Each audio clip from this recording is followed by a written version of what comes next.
Hello guys, welcome back. In today's video, I'm gonna show you how to post Instagram story on desktop.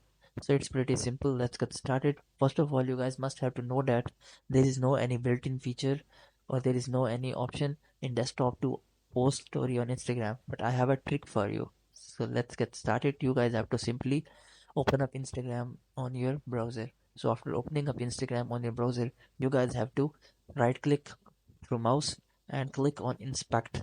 So after clicking on inspect, this menu will appear. So you guys have to just click on this icon, which is laptop and device. This option is called toggle device toolbar.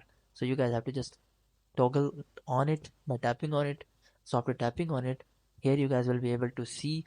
You guys can must have to just change the dimension, like I am changing the direct dimension to iPhone 12 Pro. And after changing the dimension, you guys have to just restart the tab, and you guys can be able to see the option which is your story. You guys have to just simply click on it. After clicking on it, you guys have to just select the photo which you want to post as a story.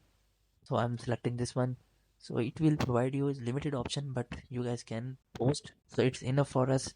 So you guys can just simply add some text, or you guys can draw, or you guys can select some stickers. So there are just limited number of features you guys can use. In order to post a story, you guys have to simply click on add post to your story. So after clicking on this button, your story will be uploaded. So that's all for today guys. Hope you would like it. To like, share, subscribe. Thank you so much. Bye bye.